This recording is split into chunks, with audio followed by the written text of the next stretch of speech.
Bueno, tenemos la presencia muy bien recibida, por supuesto, de Alfonso Partida Caballero. Él es integrante del Observatorio sobre Seguridad y Justicia de la Universidad de Guadalajara. Pues Alfonso, bienvenido, muchas gracias por estar con nosotros. Gracias a ustedes por la invitación, estoy a su disposición. Bueno, pues es que hay muchas cosas que hablar sobre esto porque es la inseguridad que se está viviendo en el estado de Jalisco. Quizá una de las circunstancias más graves es la desaparición de personas. ¿Cómo perciben ustedes como profesionales de estas investigaciones, cómo perciben ustedes esta circunstancia? ¿A qué se debe que haya tantos problemas de desaparición? Bueno, los desaparecidos es una preocupación no solamente del Estado, sino también de los ciudadanos, de las familias en Jalisco, que parece no tener fin. Pero esto propiamente se debe a un desorden que existe de parte del propio Estado, porque la función más importante del mismo es aportar la seguridad, ¿no? Para eso se creó el Estado. Tomás Hobbes lo decía, el elemento más importante es darle la certeza, seguridad a los ciudadanos, y si no lo haces porque algo está sucediendo. Aquí en Jalisco, desde el inicio de este periodo, y bueno, en algunos atrás, siempre se dio una situación de desatención, se privilegiaron las cuestiones de tipo político. Aquí ha habido fiscales, presidentes de partidos políticos, ha habido en la actualidad coordinadores de seguridad que en su vida hicieron algo en la seguridad y sobre todo la participación de demasiados elementos que no nos permiten o no nos han permitido darle la certeza al Estado, a los jaliscienses, ¿no? Claro, oiga, y empezamos a ver hechos que rebasan pues lo que nos había tocado, que podía ser sobre todo el crimen organizado. Hechos como el de Tlajomulco recientemente, el que en un territorio además tan cercano a la capital del estado se hayan encontrado estas minas que se conocen como antipersonales o explosivos ocultos en la tierra para que al paso sean detonados. Creo que rebasa lo que se había vivido ya en la entidad, ¿no? Sí, Tlajomulco es el epicentro del delito. Recordemos que ahí a la llegada de este grupo gobernante, estamos hablando de más de 10 años, empezaron con el famoso huachicoleo, que es el robo de combustible. Posteriormente fueron los laboratorios clandestinos de droga. Posterior empezaron a aparecer los cuerpos tirados, era un tiradero de cuerpos. Luego se vinieron encima todo lo que son las narcofosas, pero ahora esto ya es la cúspide de una delincuencia del siglo XXI y tenemos una policía del siglo XX, ¿no? Una policía que sigue con los mismos rondines, con los mismos operativos, cuando ya esta delincuencia está hablando de cuestiones de drones, está hablando de armas de alta potencia y sobre todo de la utilización del narcoterrorismo que tanto daño le hizo a Colombia.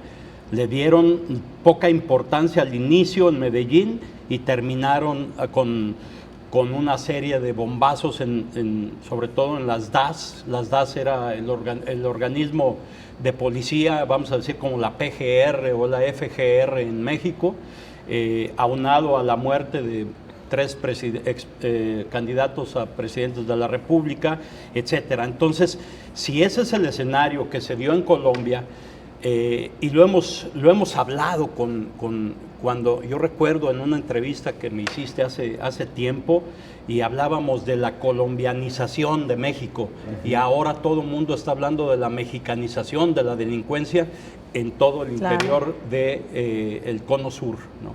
Claro. Ahora, ¿qué pasa? ¿Cede el territorio el Estado o la delincuencia lo gana por sí solo? ¿Se combina esto? ¿Qué es? Se está dando una simbiosis, una serie de acuerdos entre la delincuencia organizada y sobre todo porque en Jalisco el 85% de los municipios está totalmente controlado por la delincuencia organizada. No son datos del observatorio, son datos del ejército mexicano, y ahí están los resultados. Manda la delincuencia en los municipios, manda la delincuencia en el Poder Judicial. No se puede hacer una acción judicial, un embargo, si no es con el permiso de los delincuentes. Esto está totalmente comprobado, y ahora se están metiendo en la obra pública la delincuencia, se está metiendo a controlar a los propios presidentes municipales y a poner y quitar presidentes. Tal es el caso de que hay municipios en Jalisco donde no hay presidente municipal. Es tierra de nadie, y recordemos que los espacios que no los cubre el Estado, alguien los va a cubrir. Y ahí están estos espacios cubiertos, porque ha habido cerca de 271 funcionarios asesinados, no hay sentencias. También encontramos 114 policías asesinados en este periodo. Ni siquiera les pagan a sus familias lo conducente, las prestaciones y demás. Y tenemos el número de homicidios más alto en la historia con este gobierno, y también el número de desapariciones, como ya lo habíamos dicho, a nivel nacional y a nivel histórico también. ¿Y qué sucede? En este caso recibimos, a mí me pareció un exceso de algunas instituciones que le dan un espaldarazo al gobierno del Estado. O sea, dice, vamos a entrarle juntos, cuando lo que debe de haber es una exigencia. ¿Cómo están haciendo las cosas? ¿Por qué tienen menos del 1% en sentencias? O sea, el 99% de los delitos no se castiga, increíblemente, ¿no?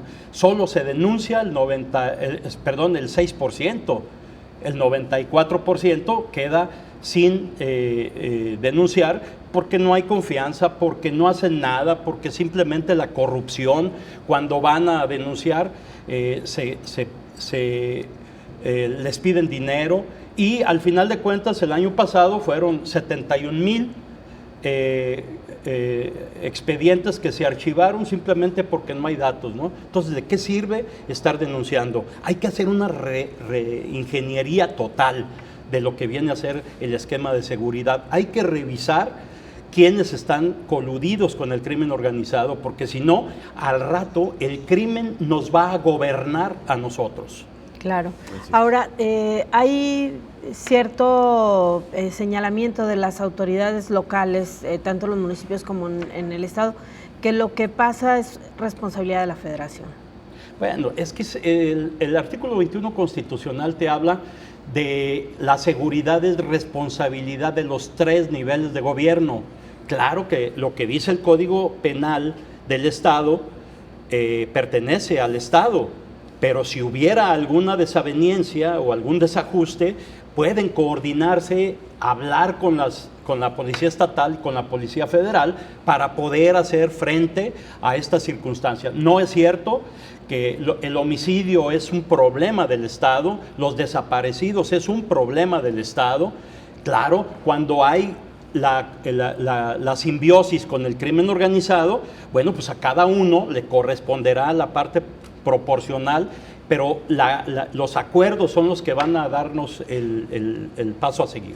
Hay mucha gente que nos ha hecho la pregunta de por qué desaparecen, sobre todo jóvenes principalmente, ¿cuál es el objetivo de qué ganan? Porque bueno, cuando secuestran a alguien y les dan dinero para entregarse, ahí hay un negocio, pero el tema de desaparecer a personas, ¿qué fin tiene para las mafias? Bueno, es multifacético el tema, porque el primero de ellos, hay muchas cuestiones de venganza, hay cuestiones para solicitar apoyos. Se ha detectado también el tráfico de órganos, la trata de blancas, la prostitución. Se ha detectado que se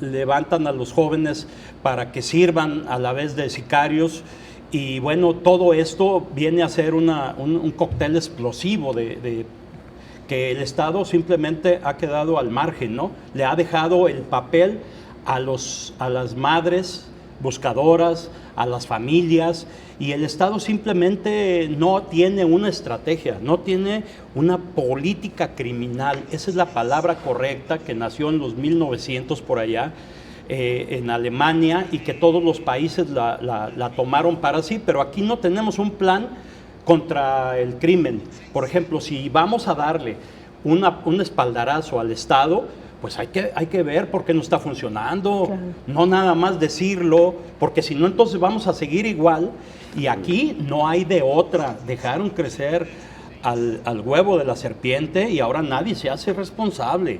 Hay que ponerle un alto al crimen organizado, hay que ponerle un alto, porque si no, lo que no puede el Estado no lo puede nadie, no lo vamos a poder hacer los ciudadanos. Claro. Así es. Muy bien. Pues Alfonso, muchas gracias. Perdón. Así es, gracias por la visita, y bueno, pues sin duda algo que convendría que la autoridad revisara, ¿no? Todos estos datos. Totalmente. Gracias. Muchas gracias. Es Alfonso Partida Caballero, él forma parte gracias, del Observatorio sobre Seguridad, Justicia y Derechos Humanos de la Universidad de Guadalajara.